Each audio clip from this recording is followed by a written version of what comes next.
कर्मचाऱ्यांचा महागाई भत्ता शून्य होणार. जाणून घ्या नवीन गणना कोणत्या महिन्यापासून लागू होईल. तर नमस्कार मित्रमैत्रिणींनो, मी आहे तुमचा दोस्त आणि या चॅनलचा होस्ट मनोहर आणि आपण बघत आहात माझं यूट्यूब चॅनल एज्युकेशनल मनोहर. तर कर्मचाऱ्यांच्या बाबतीत एक आनंदाची बातमी समोर आलेली आहे. ती अशी की कर्मचाऱ्यांचा जो महागाई भत्ता आहे हा शून्य होणार असून कोणत्या महिन्यापासून गणना याची केली जाणार आहे हेही आपण या व्हिडिओमध्ये बघणार आहोत. आणि त्यामुळेच हा व्हिडिओ सुरू करण्यापूर्वी हे चॅनल एज्युकेशनल मनोहर यावर आपण नवीन असाल तर हे चॅनल आपण सबस्क्राइब करायला विसरू नका. आणि हा व्हिडिओ बघितल्यानंतर जास्तीत जास्त शासकीय कर्मचारी बंधू भगिनींना आपण शेअर करायलाही विसरू नका. चला तर बघूया की कर्मचाऱ्यांचा महागाई भत्ता शून्य कसा होणार आणि याची गणना कोणत्या महिन्यापासून लागू केली जाणार. तर कर्मचाऱ्यांसाठी महत्त्वाची बातमी. वास्तविक नुकत्याच आलेल्या अपडेटनुसार केंद्रीय कर्मचाऱ्यांचा महागाई भत्ता हा शून्य असेल. अशा परिस्थितीत नवीन गणना कोणत्या महिन्यापासून लागू केली जाईल हे खालील प्रकारे आपण जाणून घेऊया. केंद्रीय कर्मचाऱ्यांच्या महागाई भत्त्यावर म्हणजेच डीएवर नवीन अपडेट आलेले आहे. केंद्र सरकारने जानेवारी 2024 साठी महागाई भत्ता म्हणजेच डीएची वाढ ही 50% केलेली आहे. पण आता त्याची गणना बदलत आहे. जुलै 2024 पासून मिळणारा महागाई भत्ता 0 वरून मोजला जाईल, परंतु त्याची संख्या जानेवारी ते जून दरम्यान AICPI निर्देशांकाच्या आधारे निश्चित केली जाईल. जानेवारी AICPI क्रमांक फेब्रुवारीमध्ये जारी करण्यात आले.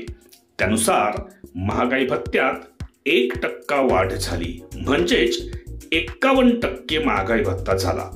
परंतु फेब्रुवारीचे AICPI निर्देशांक अद्याप जाहीर करण्यात आलेले नाही. अशा स्थितीत ती शून्यावर आणण्याची प्रक्रिया सुरू झाली आहे का असा प्रश्न उपस्थित होत आहे. गणना शून्यापासून सुरू होईल. केंद्र सरकारच्या कर्मचाऱ्यांच्या महागाई भत्त्याचे म्हणजेच डीए गणित 2024 मध्ये बदलणार आहे.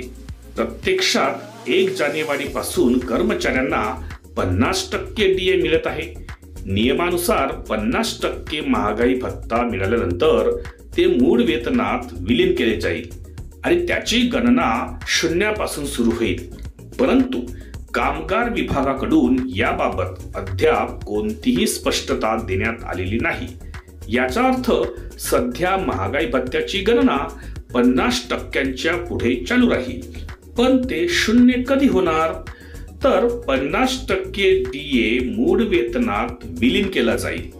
2016 मध्ये 7वा वेतन आयोग लागू करताना सरकारने महागाई भत्ता म्हणजेच डीए शून्यावर आणला होता. नियमानुसार महागाई भत्ता 50% पोहोचताच तो शून्यावर आणला जाईल आणि कर्मचाऱ्यांना 50% महागाई भत्ता म्हणून मिळणारे पैसे हे मूळ वेतनात म्हणजेच किमान वेतनात विलीन केले जातील. समजा एखाद्या कर्मचाऱ्याचा मूळ पगार हा 18,000 रुपये असेल तर त्याला 9,000 रुपयांचा 50% डीए मिळेल. पण एकदा डीए 50% झाला की तो मूळ पगारात जोडला जाईल आणि महागाई भत्ता पुन्हा शून्यावर येईल. याचा अर्थ मूळ वेतन 27,000 रुपये केले जाईल. महागाई भत्ता शून्य का असेल? तर जेव्हा जेव्हा नवीन वेतन श्रेणी लागू केली जाते तेव्हा कर्मचाऱ्यांना मिळणारा डीए मूळ वेतनात जोडला जातो. नियमानुसार कर्मचाऱ्यांना मिळणारा 100% डीए मूळ पगारात जोडला जावा असे तज्ञांचे म्हणणे आहे. परंतु ते शक्य नाही. आर्थिक परिस्थिती अशा वेळी अडचणीत येते. मात्र हे 2016 साली करण्यात आले. त्यापूर्वी 2006 साली 6वी वेतन श्रेणी आली. त्यावेळी 5व्या वेतन श्रेणीत डिसेंबर पर्यंत 187% भत्ता दिला जात होता. संपूर्ण डीए मूळ वेतनात विलीन करण्यात आला. त्यामुळे 6व्या वेतन श्रेणीचा गुणांक 1.87 होता. मग नवीन पे बँड आणि नवीन ग्रेड पे देखील तयार केले गेले, मात्र ते पोहोचवण्यासाठी 3 वर्षे लागली. मग आता महागाई भत्ता 0 कधी होणार? तर तज्ञांच्या मते नवीन महागाई भत्ता जुलैमध्ये मोजला जाईल, कारण सरकार वर्षातून 2दाच महागाई भत्ता वाढवते.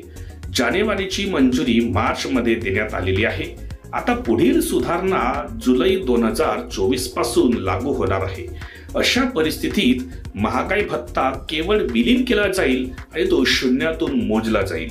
म्हणजेच AICPI निर्देशांक जानेवारी ते जून 2024 मधील महागाई भत्ता हा 3%, 4% किंवा किती असेल हे ठरवेल.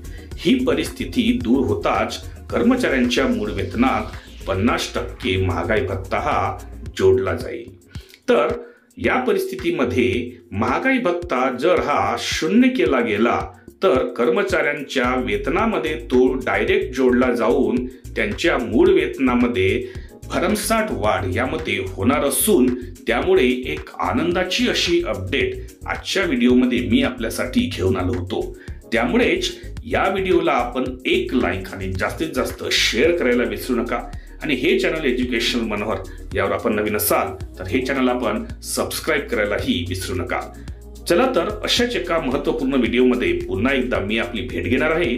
तोपर्यंत माझ्या सर्व शासकीय कर्मचारी बंधू भगिनींना माझा नमस्कार.